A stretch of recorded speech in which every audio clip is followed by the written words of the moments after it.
présentation. Merci aux organisatrices et à toute l'équipe, en fait, pour avoir organisé cet événement que je trouve extraordinaire et fabuleux.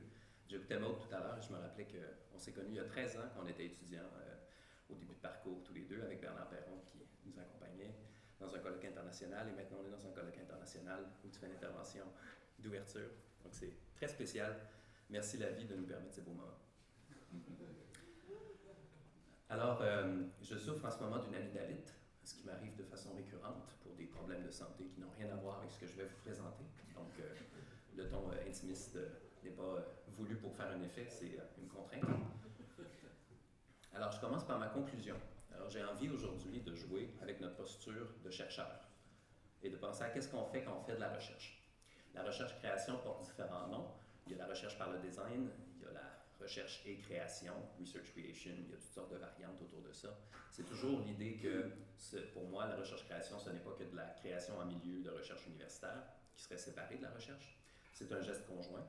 Et donc, ma conclusion, c'est que la création, c'est notre espace de liberté, qui est fixé par des contraintes particulières d'ordre poétique, et qui nous permet de nous approprier l'activité de recherche et de la recadrer temporairement sous le mode du jeu. Ça fait vraiment écho à plusieurs des concepts que Maud avançait tout à l'heure et que Sébastien va aussi aborder, si je ne me trompe pas, parce que j'ai eu le plaisir d'être dans son université il y a très peu. Donc, voilà. Alors, je fais de la pratique musicale depuis une quinzaine d'années comme musicien métal dans différents groupes et collectifs. Mais en solo, j'expérimente depuis 12 ans sur l'hybridation entre les sonorités et l'esthétique qu'on retrouve dans les musiques métal et dans la musique de jeux vidéo. Donc, vous pouvez aller écouter. C'est évidemment moins bon que ce que je fais en ce moment. Et je vais vous montrer ce sur quoi je travaille en ce moment. J'ai donc un album en chantier où il y a différentes chansons qui sont ciblées sur des jeux vidéo. Ce que je vous présente aujourd'hui, c'est une chanson sur le jeu Metroid Prime. Je ne sais pas s'il y en a qui connaissent le jeu spécifique Metroid Prime. Main levée peut-être. Beaucoup. Super, génial. Et Metroid en général, si vous ne connaissez pas Metroid Prime, ça fonctionne aussi bien. Je vais commencer par résumer et décrire un certain nombre de choses dans l'histoire du jeu et dans le contexte narratif. Donc, j'étais au colloque international Central Eastern European Game Studies Conference, qui était à Prague, et avec Clara Fernandez-Vara, qui a parlé des jeux centrés autour d'un jouet exégétique. C'est-à-dire des jeux où l'intérêt principal du jeu, ou une composante non négligeable de son expérience, c'est l'activité d'interprétation qui va s'en suivre. Moi, je m'inscris vraiment dans cette démarche au niveau de la création. Je ne me souviens pas avoir rien publié sur l'interprétation comme travaux de recherche, donc c'est vraiment un apport du mode de la création à la recherche. Qu'est-ce que c'est? Le récit dans Metroid Prime et dans la série Metroid en général, ça commence avec un peuple, les Chozo, au centre, qui sont un peuple d'humanoïdes hibou, ou on ne sait pas trop, aviaires. Et donc, ils ont recueilli Samus Aran. Samus, c'est le personnage principal à droite. Et donc, ils l'ont recueilli quand ses parents ont été tués dans un raid par les pirates de l'espace, qui sont la force antagoniste principale. Ils sont arrivés, ils l'ont sauvé, ils ont créé son armure iconique, le Power Suit, qu'on voit ici, un exosquelette biomécanique. Et donc, c'est son peuple d'adoption. Le récit de Metroid Prime nous transporte sur une planète, la planète Talon 4, qui est une planète que les Chozo ont ciblée et pour servir de retraite spirituelle et d'évolution de leur peuple. Donc, ils étaient technologiquement très avancés et ils se rendaient compte qu'il y avait finalement plus d'avenir dans le toujours technologique. Et donc, ils sont retournés sur cette planète à l'état vierge et naturel pour entrer en communion avec la nature. Et tranquillement, au fil des siècles, ils ont transcendé le monde physique, sont devenus des esprits, ils ont commencé à vivre au-delà du monde matériel. Et en faisant ça, ils ont perdu le contact avec le réel et voyaient donc le passé, l'avenir, le présent, sans pouvoir les distinguer. Ça, c'est le décor, la toile narrative de fond, ce qu'on appelle le backstory. 50 ans avant le début du jeu Metroid Prime, il y a une météore qui s'écrase sur la planète. Elle contient une substance mutagène toxique, qu'on va appeler le phazon, le phazon. Et les Chozo vont ériger un temple, évidemment, sont dans leur voie naturalistique, qu'on pourrait dire, et vont donc emprisonner cette comète-là et ce mutagène-là. Mais les pirates de l'espace vont découvrir qu'il y a une énorme source d'énergie sur cette planète et vont donc débarquer là, créer des complexes miniers industriels pour extraire cette ressource-là et essayer de faire quelque chose avec ça. Ce faisant, ils vont se heurter à des fantômes Chozo, des Chozo Ghosts, c'est comme ça que le jeu les appelle, qui seraient des Chozo corrompus au contact du phazon et devenus fous. Comme le disent les pirates de l'espace, quand on analyse leur base de données et qu'on trouve les messages qu'ils s'envoient eux-mêmes, les morts devraient servir les vivants, pas les embêter. Donc ça campe vraiment bien les deux camps qui sont en opposition. Alors, dans le backstory toujours, les pirates finissent par contourner le sceau, ils trouvent le phason, c'est un mutagène toxique, ils font des expériences de mutation génétique, ils font des expériences sur les métroïdes, cette espèce fort sympathique et iconique de la série, qui est une espèce de parasite qui absorbe la vie de tout être vivant pour se nourrir. Les métroïdes infusés de phason entrent en mutation, les pirates en perdent le contrôle, l'un d'eux se rend jusqu'à la météore et devient Metroid Prime, pour faire vite, qui va donc générer plein de problèmes. On va vite. Quand le jeu commence, on n'a aucune conscience de tout ça. Quand le jeu commence, donc le récit vidéoludique, et non pas le récit enchâssé qui est externe et qu'on enchâsse dans l'objet, mais le récit vidéoludique de mes actions comme joueur quand je joue, on a Samus qui capte un signal de détresse qui vient d'un vaisseau de recherche des pirates en orbite autour de la planète Talon 4, où leurs spécimens biologiques se sont libérés et ils ont mis le vaisseau à sac. On s'y rend, le vaisseau s'écrase sur Talon 4, on suit le vaisseau sur Talon 4 et progressivement on découvre l'affaire, jusqu'à évidemment trouver et confronter le Metroid Prime en question. Là où c'est intéressant, c'est que pour faire une chanson sur Metroid Prime, c'est un univers assez dense, et j'ai appelé cette section donc les impératifs poétiques, l'irréductible individualité. Je vous présente à droite mon appareil phonatoire. En ce moment, il est un peu endommagé, mais même en temps normal, il pose un problème très évident. Si je veux écrire une chanson pour raconter l'expérience du jeu Metroid Prime, est-ce que c'est Samus qui va parler? Alors évidemment, je suis un homme et je n'ai pas du tout une voix qui se permet, comme on rencontre souvent, d'interpréter un personnage féminin de manière crédible. Mais le problème beaucoup plus fondamental dans la série Metroid, c'est qu'avant que Nintendo fasse une erreur magistrale en publiant le jeu Metroid Other M, qui allait nous permettre de dévoiler la personnalité du personnage, et on s'est rendu compte que finalement, on était aussi bien de ne pas le faire, si c'est pour le faire comme ça. Vous lirez les critiques, c'est vraiment tout un cas. Le problème, c'est que dans la série Metroid, Samus ne s'exprime pas, ne parle pas, premièrement parce qu'on est sur des planètes hostiles où il n'y a personne d'autre à qui parler de toute façon, mais aussi parce qu'ils ont fait le choix assez consciemment de garder des personnages minimalistes et très peu développés. Donc le problème aussi d'écrire une chanson du point de vue de Samus, ce serait de dire oui, mais qu'est-ce qu'elle pense, comment elle se ressent les événements et qu'est-ce qu'elle fait finalement Samus quand elle joue au jeu. Donc j'avais une contrainte d'ordre textuel. Dans le texte de Metroid Prime, c'est difficile de projeter pour moi qu'est-ce qui se passe et, dans sa tête, et vraiment une contrainte physique. Et la contrainte physique a pris le dessus parce que j'avais commencé à écrire une chanson du point de vue de Samus et tout ça, puis ça fonctionnait bien, mais à un moment donné, je n'étais pas capable de le rendre de façon crédible. Comment est-ce qu'on découvre l'affaire dans Metroid Prime? On a un viseur de scan qui nous permet de scanner l'environnement et d'extraire des informations de l'environnement. Et il y a deux types de choses essentiellement qui vont nous révéler tout le backstory que je vous ai présenté succinctement. C'est les Chozo lore, donc l'héritage et les connaissances et les traditions des Chozo, qui sont inscrits sur les murs de l'environnement un peu partout. Et en même temps, il y a les données des pirates de l'espace eux-mêmes qui tiennent des carnets de recherche et qui expliquent leur plan de domination galactique et tout ça.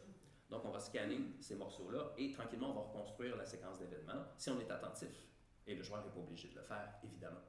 Entre autres, les speedruns de Metroid Prime n'ont rien à foutre de ce qui se passe dans l'intrigue. On va tout de suite ramasser les powerbombs pour faire péter les murs.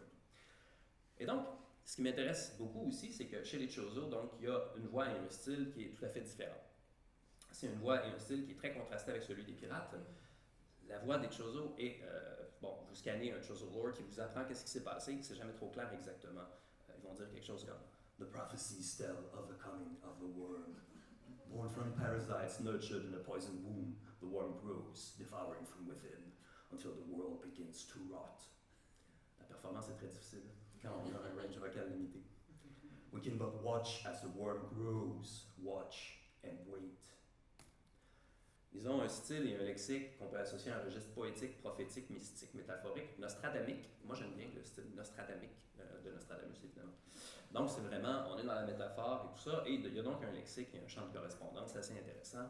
Le phason, c'est quoi? C'est le mutagène toxique, ça c'est l'explication scientifique, mais pour eux, quand ils sont confus à travers leur vision du passé, du présent et des possibilités alternatives, ils appellent ça le grand poison, la comète, le ver, le dévoreur, et ainsi de suite. Alors ça, c'est parfait parce que quand on fait du métal, on a besoin d'un champ lexical et de certaines figures de style qui sont tout à fait appropriées à l'esthétique de ce genre-là. J'aime bien cette citation de Dieu. Hein? Quand Dieu parle dans l'Ancien Testament, c'est pour dire quoi? « I will fill your mountains with the dead, your hills, your valleys, and your streams filled with people slaughtered by the sword. I will make you desolate forever. Then you will know that I am God. » God is fucking metal. Donc, c'était un fit parfait, excellent, au niveau du style, au niveau de la voix, au niveau de la construction des textes. Et donc, je me suis dit, si je pour écrire une chanson, ça va être long et difficile, et ça a effectivement donné une chanson longue et difficile. Je vais vous faire écouter des extraits. Donc, j'ai adopté le point de vue des Chozo face à leur vision, en alternance avec les pirates. Donc, avoir une dualité de deux voix qui se répondent. Au niveau morphologique, c'est parfait. Donc, je ne suis pas un chanteur, je me considère plus comme un vocaliste, c'est-à-dire que je travaille mon appareil vocal, et le chant, ce n'est qu'une dimension de ça, ce qu'on retrouve dans beaucoup de sous-genres du métal aussi. Et donc, il y avait une primauté de la structure poétique sur la logique du récit. Pour vraiment faire une chanson qui rende compte de l'expérience, il fallait la rendre désorganisée, désordonnée. Parce que dans le jeu, on attrape des bribes à gauche, à droite et on reconstruit tranquillement qu'est-ce qui s'est passé. Donc, il ne fallait pas que j'aille en ordre chronologique en disant d'abord il se passe ça, ensuite il se passe ça, etc. Et aussi, ce qui est le plus intéressant, c'est que ça légitime le contrefactuel. Alors, j'ai analysé, pour faire cette conférence, je n'ai pas fait ça au départ, j'ai fait ça rétrospectivement. Dans l'acte de création, j'ai laissé les choses s'enchaîner selon les impératifs poétiques de la mise en forme musicale, mais par après, j'ai structuré tout ça en disant qu'en fait, il y a différents épisodes donc, qui succèdent pendant le backstory, ce qui se passe avant que l'expérience de jeu commence, et pendant l'expérience de jeu. Et donc, chacune des parties de la chanson, elle dure 9 minutes 30. Alors, je ne la fais pas écouter au complet, évidemment. Donc, chacun des passages concerne un certain nombre d'épisodes, ceux qui étaient numérotés tout à l'heure de 1 à 7. Et le plus intéressant, c'est les X. Les X sont des versions alternatives ou contrefactuelles de ce qui se passe. Parce que du point de vue des Chozo, ils voient des projections, ils s'imaginent des choses. Et même du point de vue des pirates de l'espace, ils vont eux-mêmes, à travers la chanson, se projeter dans leur futur, leur grand futur qui va naître de leur exploitation du phason et des ultroïdes. Ils vont pouvoir conquérir la galaxie. Et donc, ça m'a intéressé de déborder le cadre des événements qui se passent dans le jeu, grosso modo les morceaux 5, 6 et presque 7, et de vraiment reculer en arrière et de se projeter dans le futur aussi. Donc voici un extrait pour illustrer un peu ça. Burning sky, scowl of a great old while, visions of past and future merging in our minds. The invaders walk among us, and the life giver speaks to us. Most of us have been turned already, spirits lost to inhumanity.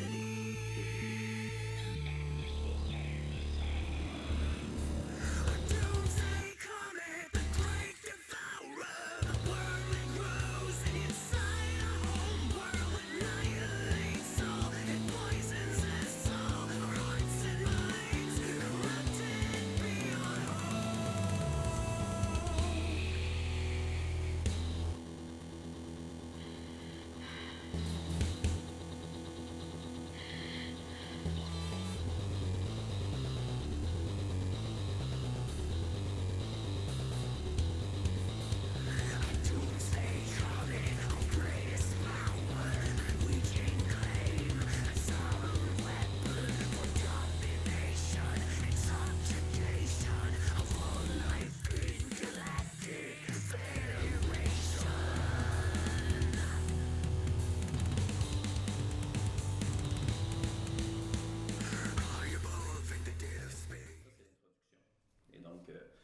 la structure musicale, vous la voyez là ici, il y a quand même beaucoup de morceaux.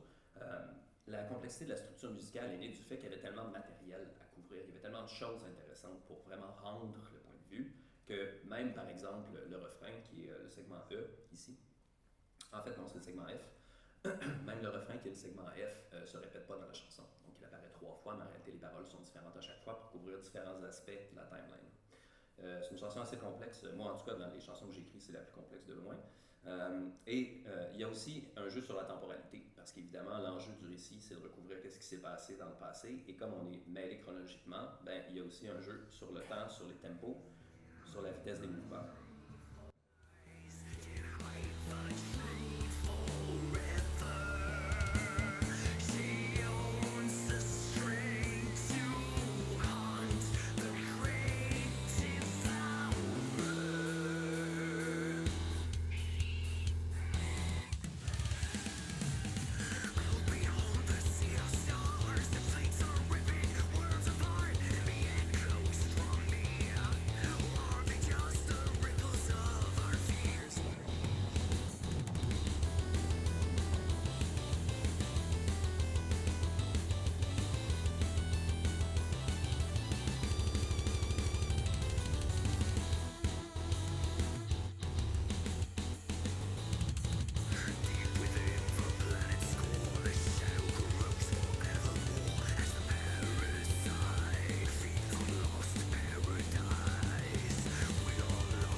illustrer un peu, il y a des segments au tempo complètement différent, et évidemment, le but, c'est de lier ça ensemble pour pas donner l'impression qu'on est dans une espèce de Frankenstein de tantôt on a un bout comme ça, puis là. Donc, j'ai essayé de travailler les transitions, et pour travailler les transitions, l'impératif musical de mise en forme, ça a été de faire des mesures orphelines. Faire des mesures orphelines, donc on a un segment qui va se répéter 8 fois ou 16 fois ou peu importe, et on va avoir une mesure, deux mesures, trois mesures, et ensuite on transitionne vers autre chose. Ces mesures orphelines-là, c'est devenu un dispositif esthétique parce que c'est ce qui permet de lier les morceaux très différents. Exemple ici.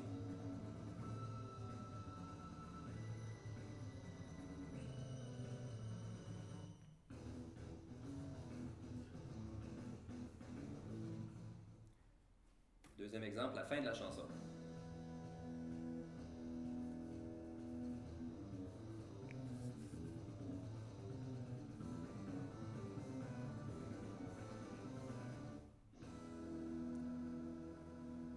Ce silence-là, il était très porteur, mais je voulais le remplir avec quelque chose. Et une des choses que je fais dans mes chansons, c'est de mettre des extraits sonores quand c'est pertinent. En faisant ce travail-là, je vais aller chercher les sons qui viennent du jeu, et j'ai trouvé le son le plus iconique du jeu, c'est qu'est-ce qui se passe quand on meurt dans Metroid Prime.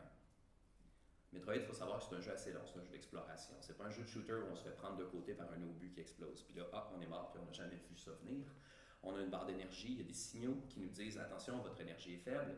Et là, souvent, on est dans un environnement où on se promène, on ne sait pas trop, on sait que notre énergie est faible, on a du temps de chercher et de commencer à paniquer intérieurement. On entend Samus qui respire dans le casque. Et donc, on cherche, et quand on se fait tuer, qu'est-ce qui se passe?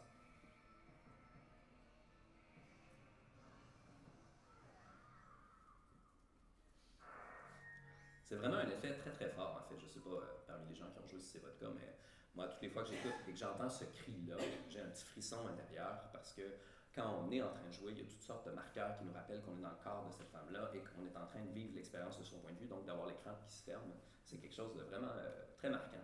Et apparemment, je ne suis pas le seul à voir ça parce que pour aller chercher des informations sur ces cris-là, pour retrouver cette séquence-là, j'ai trouvé une évolution des séquences de mort dans Metroid. Et le commentaire le plus aimé par le public, c'est le premier qui dit Those Prime Screams. C'est écrit dans Prime. Parce qu'évidemment, il y a tout l'enchaînement. Ah oui, je vous jure, Metroid, ça avait les Game Over Screens les plus creepy de tout le temps. Alors, pour ajouter donc et combler le silence qu'il y avait dans la dernière partie de ma chanson, j'ai donc, je vais accélérer un petit peu peut-être parce que.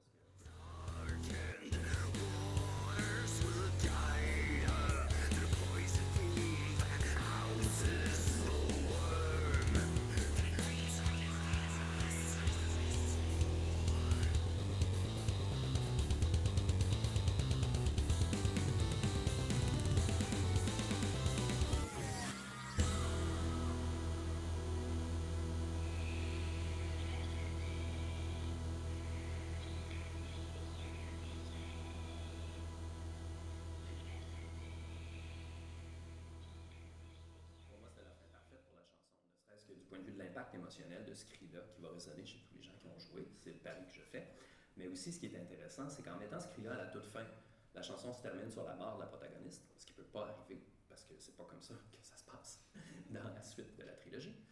Et donc, ça a amené une nouvelle vision. Ça m'a amené à voir en fait ce cri-là final comme vraiment illustrant le fait que toute cette expérience est centrée, cadrée à travers le regard des Chozo qui, voyant différentes visions, perdent finalement contact avec la réalité, sont en train d'envisager des alternatives contrefactuelles qui ne sont pas réellement ce qui va se passer dans le jeu. Et ça m'a amené à repositionner mon travail et mon expérience de jeu dans Metroid au contexte d'un problème qu'on a de façon récurrente en étude du jeu vidéo. Qu'est-ce qu'on fait avec la mort du personnage?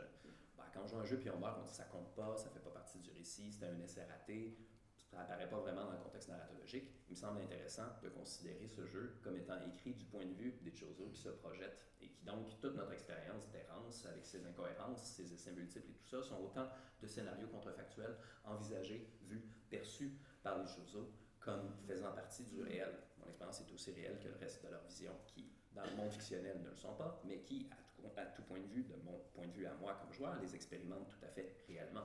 Et c'est donc cette distance-là qui s'établit entre mon expérience de jeu et peut-être qu'on pourrait théoriser, comme on l'a fait au cinéma, qu'il y a un parallèle entre la nature de l'expérience de jeu, le positionnement, et ainsi de suite, qui peut évoquer l'expérience qu'on a, soit du sommeil, soit du rêve, comme on l'a fait au cinéma pendant un certain temps déjà.